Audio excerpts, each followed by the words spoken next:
नमस्कार, Manoj Tiwari talk show में आपका स्वागत है। आज मेरे साथ करछना के पूर्व विधायक और भारतीय जनता पार्टी के नेता दीपक पटेल जी हैं।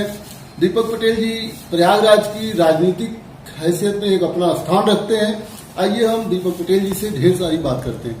पटेल जी, आपका मेरे टॉक शो में बहुत बहुत स्वागत है। धन्यवाद आपका। सबसे निरंतर चर्चित हो। थैंक यू सर, हमारी बहुत बहुत शुभकामनाएं। बहुत बहुत धन्यवाद सर। सबसे पहले तो हम ये जानना चाहते हैं कि अभी आप कुछ दिन पहले बहुजन समाज पार्टी की भी राजनीति करते थे, उसके पहले आप बीजेपी में थे, आज आप बीजेपी की राजनीति कर रहे हैं। अच्छा, सबसे पहले बताइए कि ये सरल कौन सा था? बहुजन समाज पार्टी में राजनीति करना सरल था या भारतीय जनता पार्टी में ज्यादा सरल है? देखिए, पुरानी पृष्ठभूमि भारतीय जनता पार्टी की रही है जी। सरल तो नहीं कहा जा सकता, आपका प्रश्न बहुत ही कठिन है जी। लेकिन हम लोग जहाँ भी रहते हैं पूरे मनोयोग से समर्पण के साथ दल का काम करते हैं और फिलहाल तो बहुत ही अच्छी सुखद अनुभूति है जो दल में है। अच्छा लग रहा है, पूरी मेहनत से पूरे समर्पण के साथ हम अपना काम कर रहे हैं, पूरा योगदान दे रहे हैं। यानी बीजेपी में राजनीति करना आपको ज्यादा सरल लग रहा है? इसकी तुलना नहीं कर सकते। ये कोई तुलना करने का प्रश्न और विषय नहीं है कि हम कहाँ ज़्यादा सहज थे, कहाँ ज़्यादा सरल थे। हम तो मेहनत करने वाले आदमी हैं, जहाँ भी जिस दल में रहेंगे पूरी कर्मठता क्षमता के साथ उसको अपना समर्पण देंगे। बीजेपी में आज दीपक पटेल जी हैं, बीजेपी के माध्यम से या कह लीजिए आपकी पार्टी ने बहुत कुछ जो है किया। जिला पंचायत अध्यक्ष भी आपके घर में आया, सांसद मम्मी जी है ही हैं, कल को आप करछना से चुनाव भी लड़ने जा रहे हैं। तो लगता है कि हाँ, जो राजनीति में आपको कहीं न कहीं स्थापित किया कि आपका योगदान है। निसंदेह हम आभारी हैं भारतीय जनता पार्टी के नेतृत्व का, आदरणीय केशव प्रसाद मौर्य जी का। हाँ, हम सबके आभारी हैं कि दल में आने के बाद पूरा सम्मान मिला, पूरी भागीदारी मिली, अवसर मिला। हम आभारी हैं भारतीय जनता पार्टी। सर एक बात और बताइए, बीजेपी कहा जाता है विपक्ष को बड़ा डराती है, कोई सवाल पूछ ले तो उसके खिलाफ कार्रवाई भी होती है। ये लोकतंत्र के लिए कितना शुभ संकेत? ये एक तरीके से मीडिया का प्रोपेगेंडा है। हमने अनुभव किया है बहुजन समाज पार्टी में रहते कि कितना विद्वेषपूर्ण हमारे साथ स्वयं बर्ताव हुआ है। आम कार्यकर्ता तो छोड़ दीजिए, कितने फर्जी मुकदमे लिखाए गए, कितना पारिवारिक चाहे व्यवसाय रहा हो, चाहे जिस भी क्षेत्र में हम रहे हों, बदले की भावना की राजनीति ने कितना हमें क्षति पहुंचाई है। ये सार्वजनिक करने का विषय नहीं है, बहुत सारे लोग जानते हैं। जबकि भारतीय जनता पार्टी में ऐसा कुछ भी नहीं है। यहाँ आंतरिक लोकतंत्र है, सामूहिक फैसले होते हैं, नीचे के कार्यकर्ता आम जनमानस की बात ऊपर तक पहुंचती है, सुनी जाती है और उस पर निर्णय होते हैं। तो ये एक कोरी अफवाह है। कहा तो ये भी जाता है प्रयागराज में बीजेपी में बड़ी गुटबंदी है, दीपक पटेल जी भी एक गुट में हैं। कहाँ तक सही? ऐसा कुछ नहीं है। पूरी पार्टी आदरणीय मोदी जी, योगी जी और केशव जी के नेतृत्व में एकजुट है, एक मत है और देश को आगे बढ़ाने के लिए काम कर रहे हैं।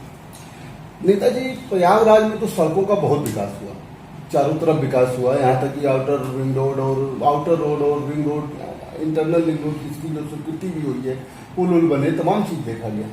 लेकिन सर इलाहाबाद में स्वास्थ्य के क्षेत्र में कोई ऐसा काम नहीं हुआ। आज भी कोविड-19 की जो महामारी है, इसके तहत लोगों को एसआरएन पर, सरकारी अस्पतालों पर निर्भर रहना पड़ रहा है। ये कब होगा विकास? इतने दिन से केंद्र में सरकार, 3.5 साल से प्रदेश में सरकार है, स्वास्थ्य मंत्री भी यहीं के रहे हैं, आप बीजेपी नेता को में बताएंगे?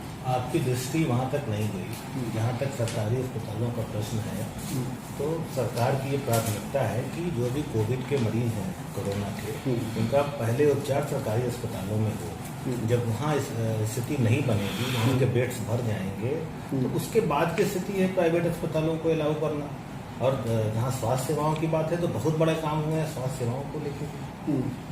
सारे अस्पतालों का अपग्रेडेशन हुआ है। कई ग्रामीण क्षेत्रों में बड़ा अभाव था, सिर्फ कागज पे चल रहा था। पहले वायदा था कि एम्स खुलेगा, इलाहाबाद में तो एम्स खुला ही नहीं। आप तक होना चाहिए कि नहीं होना चाहिए? देखिए, एम्स खोलना बहुत कठिन काम नहीं सरकारों के लिए। एम्स के लायक योग्य डॉक्टर होना ये महत्वपूर्ण विषय है।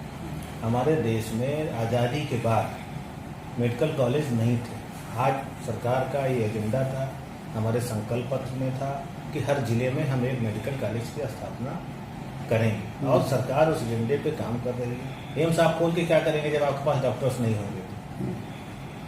क्या बिल्डिंग बनाने से अस्पताल चलेगा क्या? तो आज सारे हर मंडल स्तर पे, जिले स्तर पे भी आपने देखा होगा, मिर्जापुर में स्थापना हुई, कौशाम्बी में चल रहा है, प्रतापगढ़ में चल रहा है, सीतापुर में चल रहा है। बड़े पैमाने पे मेडिकल कॉलेज स्थापित सरकारी स्तर पे किए जा रहे हैं। सारे जिला अस्पतालों को मेडिकल कॉलेज में कन्वर्ट किया जा रहा है। तो डॉक्टर आएंगे तब तो हम इसकी कल्पना कर सकते हैं। नेताजी, एक सवाल और है। 69,000 शिक्षक भर्ती घोटाला बहुत फेमस हुआ और उसके जो सूत्रधार थे प्रयागराज से ही पकड़े गए। फिर भी बीजेपी इसकी नियुक्ति पर अड़ी हुई है। इसको परीक्षा को रद्द क्यों नहीं करके पुनर्परीक्षा करवाई है? पकड़ा किसने? पकड़ा तो ठीक है, लेकिन जब घोटाला दिख रहा है, नकल दिख रही है, पैसे की बुकिंग हुई दिख रही है, इतनी जल्दबाजी में कोई इतने बड़े निर्णय नहीं लिए जाते। जांच एसटीएफ को सौंपी गई है, उसकी जांच रिपोर्ट आने दीजिए। अगर सरकार को लगेगा कि बड़े पैमाने पे फेल हुआ है जांच रिपोर्ट के बाद, तो सरकार जरूर संज्ञान लेगी और कार्रवाई करेगी। कहा जा रहा है कि करछना से दीपक पटेल जी चुनाव लड़ेंगे। आप करछना विधानसभा के पूर्व विधायक भी रहे हैं। सर, करछना में विधायक रहते हुए आपने कितने कार्य किए थे, उल्लेखनीय कार्य? देखिए, कार्यों का विवरण तो आपके इस अल्प समय के इंटरव्यू में संभव नहीं है, इतने शॉर्ट में भी बता पाऊँ। बहुत सारे काम किए थे। ये बात अलग है कि पहली बार हमने राजनीति में देखा, अमूमन कोई विकास का कार्य जब होता है तो सारे दल के लोग, सारी विचारधारा के लोग इकट्ठा होकर उसको एप्रिशिएट करते हैं, उसका सहयोग करते हैं। लेकिन वो एक ऐसी सामंती पिछड़ी विधानसभा थी जहाँ मैंने स्वयं महसूस किया कि यहाँ तो काम, सार्वजनिक काम करने में भी अड़ंगे लगाए जाते थे, बड़े पैमाने पे अड़ंगे लगाए गए। मैंने विधानसभा में प्रश्न किया, हंगामा किया, मुख्यमंत्री जी से कहा, बहुत सारे काम होते होते रह गए, बहुत सारे काम हमने किए। लेकिन एक बात की मुझे खुशी है कि हमने उस विधानसभा में लोगों को अपने वोट के महत्व का परिचय, लोग डरे ना और वोटिंग। सर्वाधिक शक्ति आपके हाथ में है, निर्णय आपको लेना है, जब प्रतिनिधि आपको चुनना है। अच्छा नेताजी, एक चीज और बताइए। जब आप सत्ता में नहीं थे तब आप विधायक थे, आज ठीक है आप विधायक, पूर्व विधायक है, लेकिन करछना में आप बहुत समय देते हैं।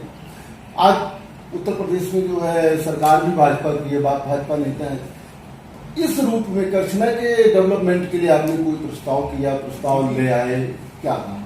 पिछले 3 सालों में आदरणीय केशव प्रसाद मौर्य जी का आशीर्वाद था, बहुत बड़े बड़े सड़कों का चौड़ीकरण हुआ। करोड़ों रुपए के, विधायक ना रहते हुए करोड़ों रुपए के काम हमने वहाँ स्वीकृत कराए हैं। अभी मैं पिछले हफ्ता गया था, 28 सड़कें में लिख के दे आया, उसके एस्टीमेट चले गए, उस पर कार्रवाई चल रही है और इसी वित्तीय वर्ष में उनकी स्वीकृति और कार्य प्रारंभ हो गया। हाँ, मैं तो यही पूछना था कि करछना में आप ज्यादा सक्रिय रहते हैं, सभी लोग नेचुरल मान रहे हैं। अब की बात दीपक पटेल जी 2022 में इस नाते वहाँ सक्रिय नहीं हूँ, राजनीति नहीं, आपके क्षेत्र मुझे चुनाव ही लड़ना है। चुनाव लड़ने का निर्णय पार्टी लेगी जी। अभी आप करछना विधानसभा में क्या समस्या देखते हैं? समस्याएं तो हैं और अभी तो क्योंकि 325 विधायकों की सत्ता दल के विधायक हैं, और दुर्भाग्य था इस समय भी भारतीय जनता पार्टी वहाँ नहीं जीत पाई। इस नाते समस्याएं तो हैं और बेसिक समस्याएं हैं, मूलभूत समस्याएं हैं, क्योंकि वो एक ही परिवार में रह गई विधानसभा। इस नाते वहाँ तो परख के, पहचान के, एक लाइन खींच के ही विकास के कार्य होते रहे। हालांकि काफी प्रयास हुआ और भारतीय जनता पार्टी की जो नीति है आदरणीय योगी जी की, केशव जी की, सबका विकास करना मोदी जी की प्रेरणा से। अच्छा सर, चलिए करछना के बारे में एक सवाल और है। अभी कोरोना संकट के दौरान लाखों लोग करछना जो आए, प्रवासी लोग आए, उनके रोजगार के लिए दीपक पटेल जी ने कोई प्रयास किया है? ये समस्या करछना दिल्ली की नहीं है, पूरे प्रदेश की है और इस पर सरकार काम कर रही है, गंभीरता से काम कर रही है। रोज बयान आ रहे हैं, आपने देखा होगा, योगी जी जो दस्तक पे लगे हैं कि हम आपको बाहर नहीं जाने देंगे, हम आपको यहीं रोजगार देंगे, यहीं काम देंगे, यहीं सम्मान देंगे, आपको बाहर जाने की आवश्यकता नहीं है। तो ये सिर्फ करछना मात्र की समस्या नहीं है, प्रदेश की समस्या। सर, एक चीज और बताइए। कोरोना संकट लगातार देश में बढ़ता जा रहा है, सरकार इसको रोक नहीं पा रही है। इसको लेकर के आप एक नेता होने के रूप में, एक समाज सेवी होने के रूप में कितना चिंतित है? कोरोना संकट देश में नहीं, पूरी दुनिया में बढ़ता जा रहा है।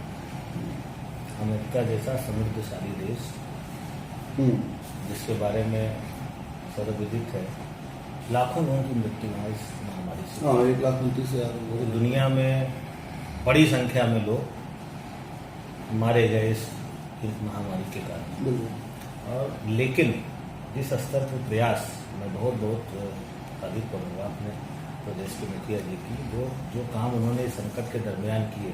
आज भी देखिए डीबीटी के माध्यम से जो भी प्रवासी लोग आए हैं, आप उनसे स्वयं, आप पत्रकार हैं, राजनीतिक विश्लेषक भी हैं, आप स्वयं उनसे बात करेंगे, कहीं उनको ये अभाव नहीं दिख रहा है कि मेरी रोजी रोटी नहीं है, या हम वहाँ से आए तो अब उनको मर जाएंगे, अब हम क्या करेंगे। सरकार उनके साथ खड़ी है। और ये महामारी तो है ही, जब तक इसका टीका नहीं आ जाता तब तक तो इसका कोई हल नहीं है।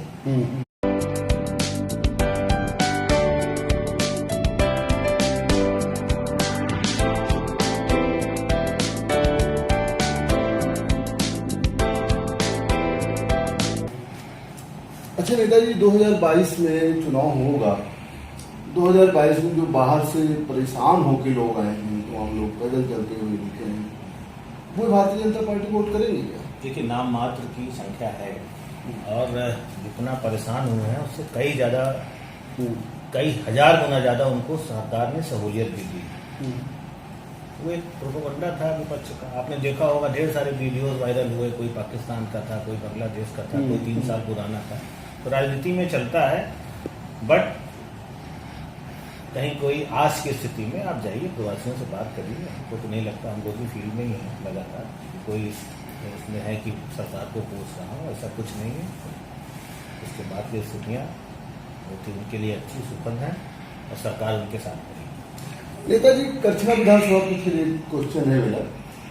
करछना विधानसभा के जो वर्तमान विधायक हैं, उनका कहना है कि उन्होंने बहुत से काम करवाए, सत्ता में नहीं थे तो, सत्ता में लोग विधायक नहीं थे तब भी सरस्वती हाईटेक तो, पुल तो, और तमाम चीजें उन्होंने बताई। आप उनके कार्यों से कितना संतुष्ट? वो विधानसभा से पहली बार विधायक नहीं रहे। वो करछना विधानसभा से 40 साल 38 वर्ष, उनके पिता ने 7 बार, उसके बाद वो। और उनको तो ये प्रश्न ही नहीं आना चाहिए कि हमने करवाए। उनको तो ये कहना, और कई महत्वपूर्ण पदों पे रहे उनके पिता। सिंचाई मंत्री थे, लीडर अपोजिशन थे, और नेताजी के खासम खास थे, परिवहन मंत्री थे।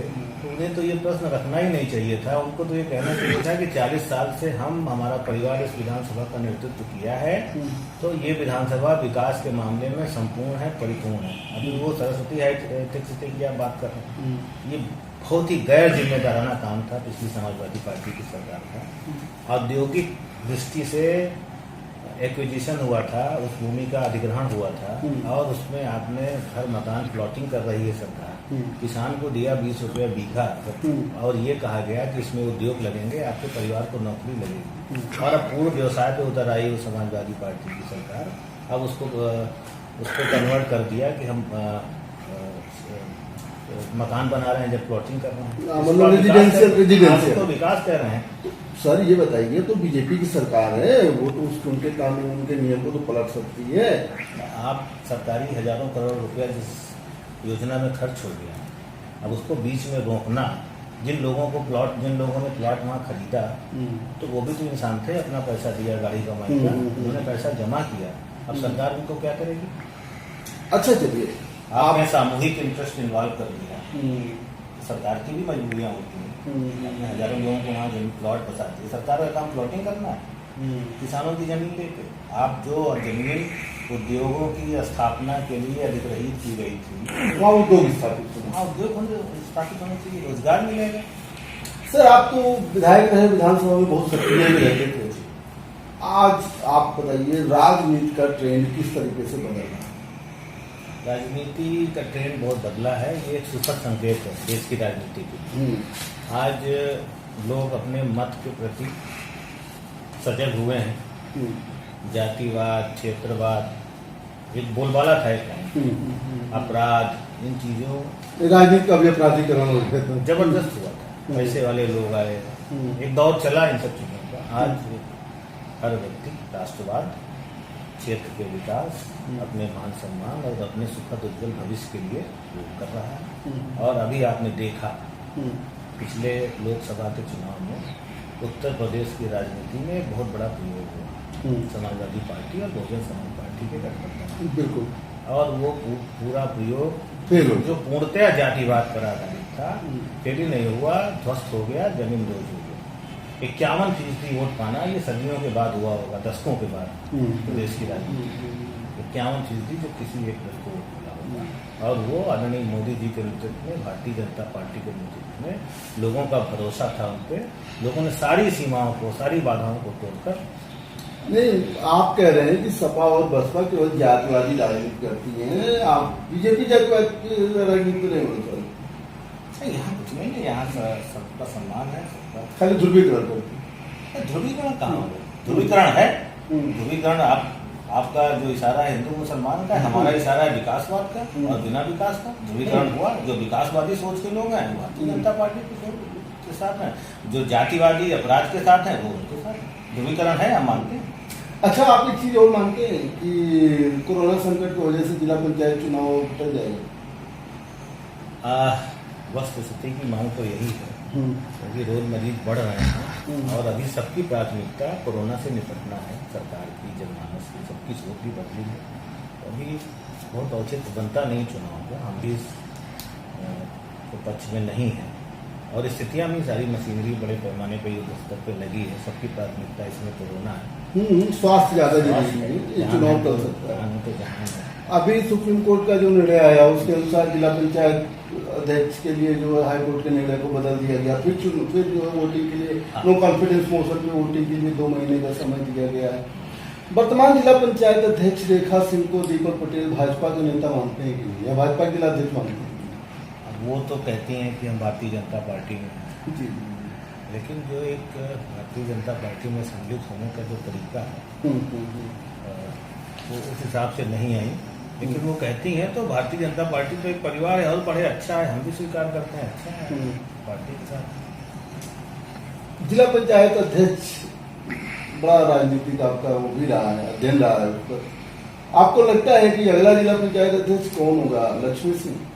ना, हमारा कोई ऐसा लक्ष्य नहीं, कोई ऐसा उद्देश्य नहीं कि निर्णय करेगी। हमारी रुचि भी नहीं, हमारी रुचि थी उस समय जो एक तरीका होता है लोकतांत्रिक, हमने उनको हटाया था। बीच में माननीय उच्च न्यायालय ने आदेश दिया कि नहीं, उसको रद्द किया जाता है किन्हीं भी कारणों से, कुछ विसंगतियां रह गई हैं। उच्च न्यायालय, माननीय उच्च न्यायालय के निर्णय पर कमेंट नहीं करते, उनके समझ में आया। वो हम एक लड़ाई थी राजनीतिक, हमने उस निर्णय को, हमें लगा कि इसमें कुछ त्रुटि है, हमने सर्वोच्च न्यायालय में उसको चुनौती दी और निर्णय अच्छे आया।